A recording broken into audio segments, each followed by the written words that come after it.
understand that two playmakers and a right tackle will not play in the football game, and he has to be ready not to do too much. Dante Moore, the pressure will be on him. On the other side, Iowa, contrasting quarterback styles, but they got a winner at their quarterback. I think they do. The biggest change in Iowa this year is Mark Gronowski, the way he can add one more weapon to this Iowa offense. Well, we talked about the weather. It was beautiful Thursday. It was beautiful yesterday. It's not beautiful today. It is wet. It's a little windy. And it's November in Iowa. Oregon won the toss, and they will defer. And that means Iowa will receive. And Iowa has now received the opening kickoff in all 9 games this season.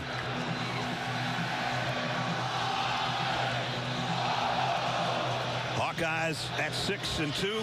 The Ducks at 7-1. And Iowa's record in November the last 4 years is almost spotless. As you just saw, they haven't played many times. The Hawkeyes 17-3 in Kinnick Stadium in the last 10 years. 21-2 the last 23 in November. They know how to win in November, but this is an opponent that maybe is a step above some of the others. Atticus Sappington sticking with Jenny Down. Well, take a look at this weather. I mean, this is just beautiful down here in Iowa City. This is football weather. Both coaches telling me no excuses when it comes to this game. Dan Lanning said the focus is on ball security. He said, yeah, we're going to try and throw it, but they have to be high percentage passes. Now, Kirk Ferentz laughed. He said, I wish it was actually snowing. Me too, Coach. He told me today is all about concentration. Guys, it is cold. It is wet. This is going to be a physical game. Really shaping up to be an old school slugfest here at Kinnick. Well, Jenny, we tell you to stay warm and stay dry, but we're way past that right now. McClellan, as we take a look at the quarterback, Dante Moore for Oregon. He has really been sensational so far this year. What I'd be telling him as a quarterback coach is you got some missing parts, okay? Do not try to do it all yourself. Run the game plan, stay calm, the big plays will come. Up there. A lot of starters missing for the Ducks offense, Jenny. Yeah, let me roll through these. So wide receiver Jacorian Moore, he tweaked something earlier this week in practice. I'm told it's a non-contact injury. Right tackle Alex Harkey rolled his ankle in practice. And tight end Kenyon Zadik, he's been battling something for the last few weeks. We saw him trying to warm up pregame. I'm told he was begging to play in this game, but Coach Lanning and the medical staff, they would not allow it, trying to protect him, guys. Well, that's his 2 favorite receivers, Jacorian Moore, the freshman, and Kenyon Zadik, the all-conference tight end. So session as we're working on a win presented by the Home Depot. When you got a guy like him, kind of reminds Gary and I of a guy that's now 50 years old. I cannot believe it, but man, could he get it done. Tim Dwight in his day, he was part of 29 wins for the Hawkeyes, went on to a successful career in the NFL, and he was a dangerous return man. And Caden Weegan told us yesterday, he said, yep, Tim and I talk all the time. He gives me tips. Well, he's doing something right, because this is what he's done this year. Exactly. And if you know Tim Dwight, he's probably watching this game with dumbbells, doing his bicep curls, right? Exactly. Zucker and a Heisman watch in New York. And Ness, it's Fernando having his Heisman Mendoza moment. The Indiana starter, Omar Cooper Jr., and they overcome Penn State late by a toe. Mendoza and Julian Sayin from Ohio State, the 2 leading candidates entering the day, and both victorious. We're going to follow our O-line, because over the years they've had guys like this, and they've had games like this. They're some of the best ones. And now they got an offensive line that's Joe Moore award worthy right now. It's funny, Logan Jones was saying I came in against Linderbaum and I was a nose tackle at first, and he really kicked my butt for 2 years on the scout team. He said, I was like, I'm ready to move to center. Do that. That looks like fun. End of the first quarter, and you know what that means if you're in Iowa. One of the great traditions. It's been voted, I guess, the greatest tradition in college football, and that's the Iowa wave to the kids over at the Children's Hospital.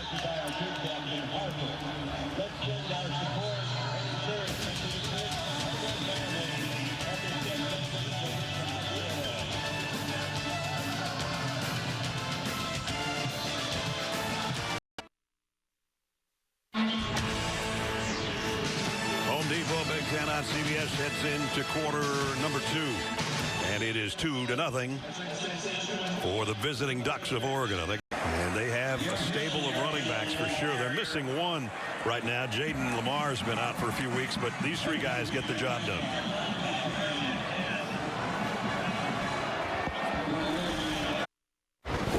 Adam Zucker with his Jeep update. Auburn's first game since the firing of Hugh Freeze, and the offense is clicking. Ashton Daniels to Eric Singleton. A 7-0 lead in Nashville against the Vandy team trying to stay in the playoff hunt at 7-2. Guys? All right, Zuck, thanks. Here in the Big Ten, Oregon 9-0 lead on Iowa after the long scoring drive. Yeah, that drive was powered by those 2 young running backs, right? 48 of them. Been a long season for a lot of coaches, too. There's the list so far. As Gary mentioned on that drive, 2 passes to the backup tight end, Jamari Johnson, and the young freshman did the rest. Yeah, 48 yards for the 2 freshmen. Come into this program and play as 2 freshmen. That's not easy. Nope. Tomorrow, count on an outstanding NFL on CBS Week 10 with an interconference showdown between the Patriots and the Bucs, or a key AFC South matchup between the Jaguars and the Texans. All starts with JB and the guys. The NFL Today at noon. And catch NFL Today Plus at 10 o'clock. You can always count on Sundays with the NFL on CBS and streaming on Paramount Plus. Hey, Adam Zucker here in New York. Coming up on the Geico Halftime Report, we get you caught up on the rest of today's action. Like a sluggish Miami squad trying to spice it up toward the end of the first half. It's Carson Beck on the touchdown reception for the first time in his career against the Syracuse team that's lost 5 in a row since Steve Angeli tore his Achilles. 7-0 the score, guys. See you in a few. We've got a little break. Some news and notes from around college football. USC, big win last night. Fake punt. Sam Heward wearing the number 80 of the punter. Georgia wins his 900th game in school history over Mississippi State. Indiana survives an upset scare in Happy Valley. Winning touchdown with 36 seconds to go. Some of the things that happened last night and today on this Military Appreciation Day at Kinnick Stadium. And Ryan, You come into this one beat up. You lose another receiver out there. It is a battle. How do you continue to fight? Keep fighting, man. Our guys are having fun out there. We're doing some things really well. Just got to be able to finish drives. Obviously, the turnover hurt us there. They're a really advantageous team to be able to stop them. It's important, but just keep swinging. How does this weather impact your game plan in the second half? It's fun to play in the rain. Let's play in the rain. All right, we'll go with that. Thanks, Coach. Appreciate you. Ducks love water. End of the first half. As the rain continues to fall, the Ducks on the lead at halftime as we send it to Adam Zucker in our New York studio for the Geico Halftime Report. Yeah, Ness, we dried off and put our clothes back on here because coming up on the Geico Halftime Report, Hoosier hysteria in Happy Valley and a Texas-sized statement in Lubbock after this word from your local station. CBS Sports presents the Geico Halftime Report. Get more with Geico. Hey, everybody. Welcome to the Geico Halftime Report. Adam Zucker, thankfully clothed back alongside Aaron Taylor, Rick Neuheisel, Brian Jones. Those were my real ads. Yeah. Send in the wax. The score in Iowa City, 12-7 Ducks. We'll weigh in on that one in a bit. But first, let's hit some highlights. Number 2 had a scare. Number 3, A&M trying to avoid it in a trip to Missouri. They average 45 points a game on the road, BJ, and they've got 14 so far today. Yeah, Marcel Reed to A.B. Ara, Ashton, Bethel, Roman. Get your dance on. But this defense of the Aggies, Matt Zollers and Dalton Brooks gets the recovery, and then will go on to score a couple plays later. James and the wrecking crew. E.J. Smith pounding it in. Now, this game was nuts. Fernando Mendoza, leading Heisman contender in a battle at Penn State. Rick puts them on the board early, but they were trailing late because Penn State and Nick Singleton and Ethan Grunkermeyer played like the Penn State team we're used to. Yeah, this was the game we anticipated when the season began. 2 teams playing for a national championship. Obviously, Penn State has gone in the other direction, but the pride of their team showed up today. This is late. What a catch! That's Charlie Becker, who was in for the injured Elijah Surratt, and then on 3rd and goal. What? Very little time remaining. Oh, my. And and it's Omar Cooper in the back of the end zone, BJ. Exactly where Coach tells those quarterbacks to throw it. Back of the end zone has to be goalpost high or crossbar high, and that's where Mendoza put it. He's unflappable, guys. After throwing that pick, coming back and leading this team down the field for the win, incredible. Fernando Mendoza. Yeah, there's no question about it. And to me, this is one of those gritty wins that years from now when they're fat and old like us and people ask them, wait. hey, when did you know that you guys were going to be special? They will point to this game. That was a galvanizing moment for Indiana, and they just, in my book, went from playoff contender to favorite. Yeah, and you heard it in Kurt Zignetti's voice a bit, too. They've been putting 50 burgers on everybody, right? And to go the distance in this college football playoff, they're going to have to win games like this. This was an unbelievable test case that they have the mettle to do just that. That is part of the journey, the championship journey. You have to win games such as these, and they prove that they have that mettle. And you talk about yourself when you talk about fat and old and I saw you in the shirt, BJ. That's me, for real. Those are under here. I saw it. I saw it. There's a reason we wore shirts. It was because of your body. Big hairy monster. Anyway, the Hoosiers still have Wisconsin and Purdue to go. Monster game in the Big 12. Patrick Mahomes on the scene for Texas What was Tech in that can? against BYU. This is the first top 10 battle ever in BYU history. Baron Morton to Caleb Douglas, and he was in. Absolutely. This is where BJ likes to point out the toe tap, and it was beautifully done. Big ones It was today. a tough day for this version of the Bear. This Bear got beat by the Baron, and just an unbelievable job by the Tech defense all day long. And that was an interception by the All-American linebacker, Jacob Rodriguez. And yes, Texas Tech defense shows up. Those fans showed up. Lubbock, Texas is a destination. By far the fewest points and yards for BYU this year. And we're going to lock back in on the Ducks and Hawkeyes when the Geico Halftime Report returns right after this. The Home Depot Big Ten on CBS is sponsored by Chewy, Nissan, Jersey Mike Subs, and by Geico.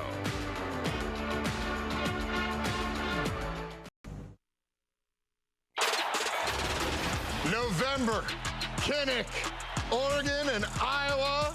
Just what you wanted, BJ. Oh, yeah, and I don't know about that wet football. The punter couldn't handle it there, and then just running roughshod over this Hawkeyes D. But Gronowski finding his passing game. As we welcome you back to the Geico Halftime Report, Oregon on top 12-7 right now, and they are running right at the heart of the Iowa defense. To win on the road, you got to play good defense, but also run the football. Man, they have done that, especially when you're down your top 3 wide receivers now after they lost one in the game. It's just been masterful. They're averaging 7.6 yards per carry, and we want to show and highlight how well they block downfield. This is Jamari Johnson, the tight end, getting an ISO block so that you can get Jordan Davison down the field, but then Davison, no block, no rock. Let me go ahead and get a help here. Let me get downfield, and boom, you add some missed tackles to that Iowa defense, and Oregon gets the first touchdown of the game, BJ. Iowa has to be much, much more physical there, and Shire just letting number 9 come around and grab him. No, you got to shock him, and that'll propel you to the ball carrier. You're right about the missed tackles, but it's in the trenches where Oregon's winning now with this run game, 7.6 yards per rush. And I worried whether or not Iowa would have enough of a throwing game. Gronowski has been more a weapon with his legs, having scored 11 touchdowns coming into the game, but he's made some plays here. Nice little wrinkle here by Tim Lester, a throwback. It was a drag route that turned into a wheel. Beautiful throw and catch. It would lead to the lone Iowa touchdown right here. And this is what's going to have to happen in the second half. Tim Lester is going to have to dial up some more play action because, as we suggested, Oregon is formidable in the front. These are 2 of the top 3 defenses in the Big Ten. Well, their head coaches, he's part of that SEC life or former life. You know, he understands trench warfare, and so they've been challenged. I think Iowa's got to get an extra hat in the box. They're getting blocked up front and covered up. They need some help there. They are allowing 5 more yards per carry in this game than they have on the season so far. That'll do it from New York for now. Back out to Iowa City for the second half after this. CBS Sports presents the Geico Halftime Report. Get more with Geico.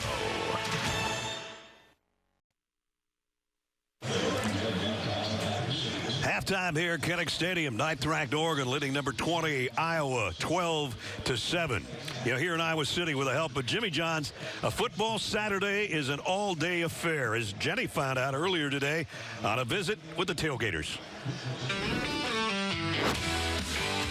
I'm joined by my friend, my colleague, Chris Hassel. You were born and raised here in Iowa. You've been coming to Kinnick since you were a kid. Yeah, 40 years or thereabouts. I was born in a small Midwestern college town, just like Jimmy John's. You just mentioned it. Over 40 years of coming here, so you know how to spice up a tailgate, right? Who do you think you're talking to, Jenny?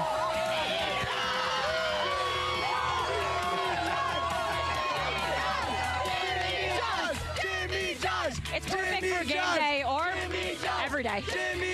Every day, all day. Throw a couple of those babies up my way, will you, Jenny? 12-7 at the break.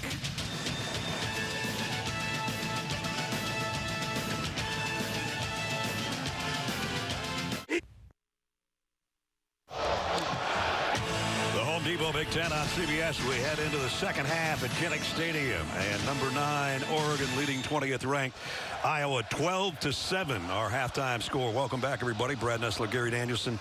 Kind of what you expect in the conditions, I guess, partner. One team's got 60 yards passing, the other one's got 65. Right. Oregon's doing better on the ground, though. I think so. That's what Coach Kirk Ferentz said to Jenny. I think the story to me was Iowa survived early, but that Oregon defense is really playing ball here. One play, that 38-yard pass. The other 31 for just 86 yards. The Oregon defense has stopped the running game most of the first half. Dan Lanning's going to love that, being a defensive guy. Absolutely. So we'll see how the second half goes. The rain continues to fall, as it has throughout the game. And we had a bad snap, 2 bad snaps actually on punt plays, and one of those cost a safety. A late field goal on that last drive by Sappington, and those are the 5 points to go with each team with a touchdown. And the Ducks get the ball first to start the second half, as Drew Stevens has got it teed up for the Hawkeyes. Noah Whittington and Davison are back deep, and they'll bring it out to the 25-yard line. Just moments ago, Jenny was with Kirk. This is what Big Ten football is all about. What is the focus in the second half in these type of conditions? Yeah, I mean, it's a 60-minute game. We got 30 to play. Down 5. Guys did a great job coming back in the touchdown drive. Got to stop the run a little bit better, get the ball back and go. Thanks so much. Thanks, Shane. Thank you. 2 weeks ago against Minnesota, much better conditions and a lot more offense. And now it might be up to which defense is going to be the best for the final 2 quarters. 9-yard line as we take a look at the game trends. They got the early lead on the botch snap for the safety. Mark Gronowski has been sacked twice, but he did throw that 38-yard pass Gary talked about, and then the 3-yard touchdown pass. That's what Gary was talking about. First game, gets hurt. The first quarter of the season opener, then missed a couple. Now today he's been the offense with the exception of that 2 pass plays on their 75-yard scoring drive. The Home Depot Big Ten on CBS is sponsored by Discover, Chili's, State Farm, and by the Home Depot. The hearty crowd at sold out Kinnick Stadium midway through the 3rd quarter.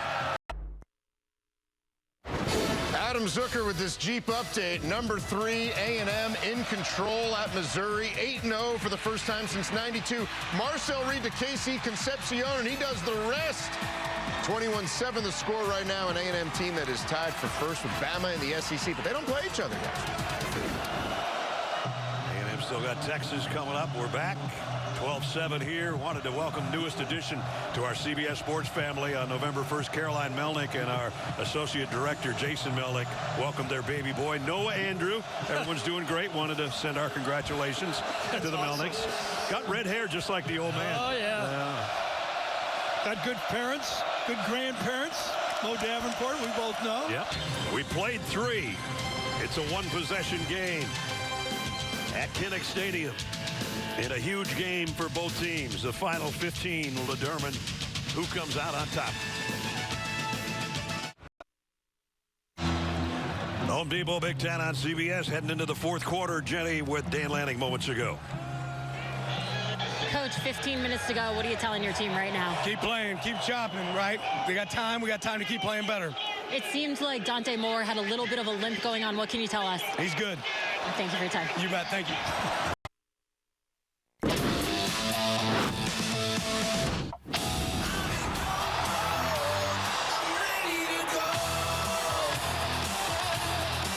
Snap, over the head of the putters.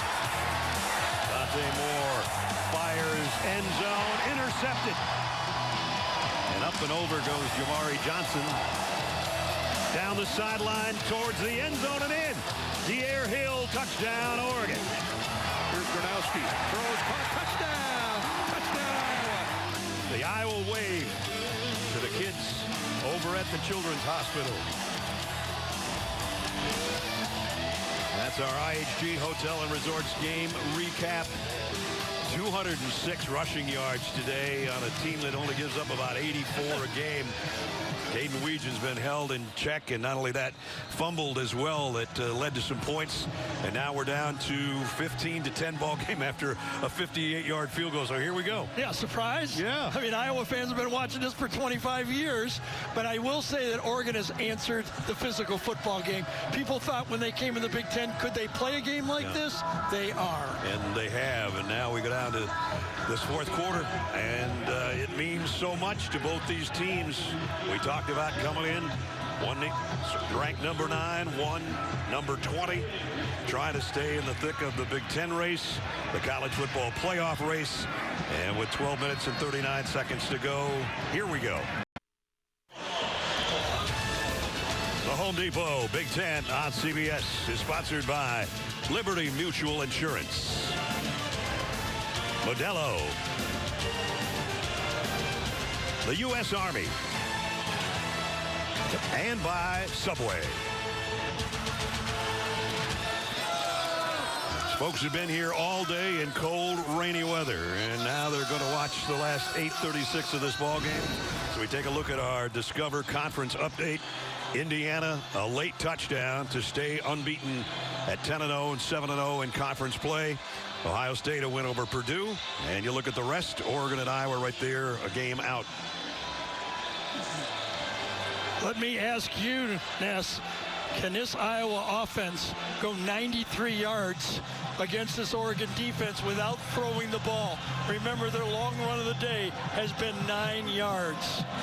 I'd say no. I'd say no. Also, when IU came back with that fourth quarter drive, Fernando Mendoza, remember that drive he had after the pick six? Yep. Can Mark Gronowski come up with a drive when his team needs him in the passing game? Dante Moore's final drive was one for the books, and that 124-yard pass, you won't see anything prettier.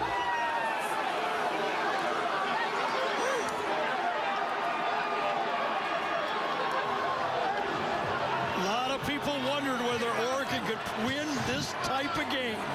It's the end of the ball game. Gutsy game for both teams.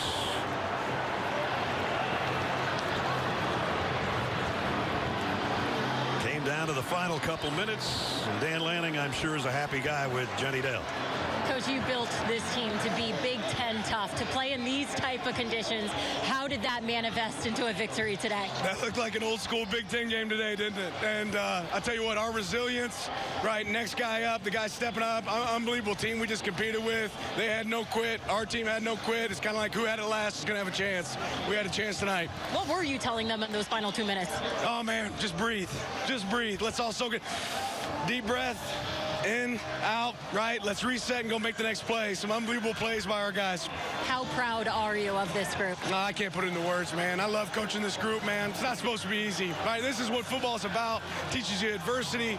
This is what life's like, man. And our guys got to experience that tonight. Congratulations, Coach. Thank you so much, Shane. Appreciate it.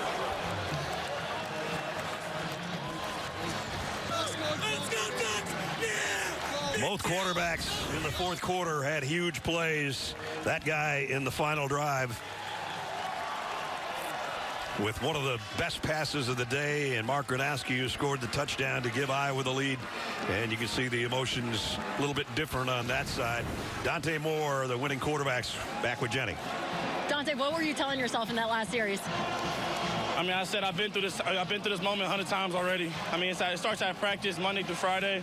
The way Coach Landon pushes us, and we've done 2-minute drills so many times where offense was leading, the defense needed to stop, where the defense was winning, where we need to get points. So it all starts at practice, and you practice how you play. So we did a great job. Your team came in here with some key players down, and there was never a doubt within this organization, within this program. What does that say about the depth of the program, and just the confidence and belief you all have? That just speaks about the Oregon brand. I mean, every year it's dominant players in every position. I mean, we did lose a lot of players, and it kind of happened during the week and things like that. But it's always next man up mentality. Coach Landon always pushes every person. If you're the 1, you're the 2, you're the 3, it doesn't matter on the team. So when moments like this happen, we're ready to go.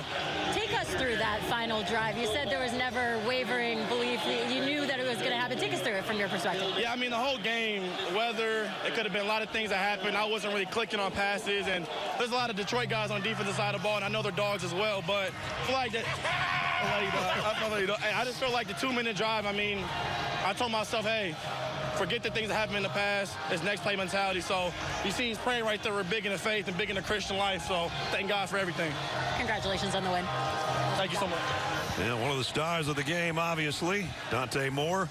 He's had some big moments this year so far, and maybe none bigger than that last drive to get the victory. I love sports. I love competing. I miss competing. A game like that, you don't get any more fun. These players answered every call from the first drive of the game to the last drive of the game. And the updated standings, we'll give them to you one more time as Oregon moves closer to the top to go to 8-1. They won't lose that 9th-ranked ranking, I'm pretty sure, with this win over number 20 Iowa here today on the road. Now it's time for Plays of the Game, presented by Jersey Mike Subs. We could have had a lot of different ones, but if you see a better throw and catch than this, let me know about it. Maybe the one at Indiana and Penn State today. And then Atticus Sappington, 39-yard field goal. He hit some big ones all year, and that's one of his biggest. And that's going to give the Ducks the 2-point win. Well, it's going to be a nice plane ride back to Eugene. These guys have covered about 14,000 miles flying, and now they're going back home. Well, the trips might be easier, but the games in front of them are not easy. USC and Washington still in front of them. They got some big ones yet to come, but a big one here on the road at a tough place at Kinnick in tough conditions. For Gary, Jenny Dell, Gene Steratore, our entire CBS crew, Brad Nessler saying so long from Iowa City. 18-16, Oregon a winner. Tonight on CBS begins with NCAAF Origins, followed by back-to-back episodes of 48 Hours. We'll send you back over to Adam Zucker and company for the U.S. Army postgame show right after these messages, and we'll see you next Saturday right here on CBS.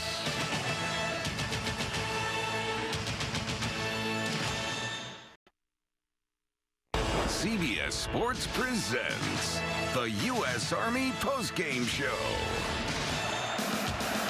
Atticus Sappington coming up clutch at the horn.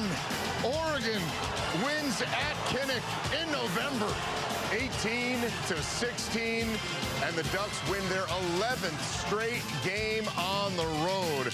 Battle-tested squad as we welcome you to the U.S. Army postgame show. Adam Zucker alongside Aaron Taylor, Rick Neuheisel, Brian Jones.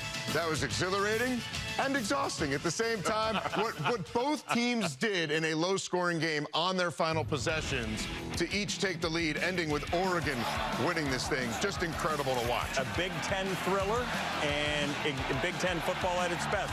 A unbelievable 90-some-odd yard drive right here by Iowa. You can see Gronowski finding his tight end down the field. A great third down conversion right there, getting them into position to strike down towards the end zone, and then obviously jogging into the end zone right here. Fourth down. It's a beautiful call. Oh! Fourth down. That was a very aggressive 6-7. So now that it's Dante Moore serve. That ball was, I called it a transfusion. Stuck right by a guy.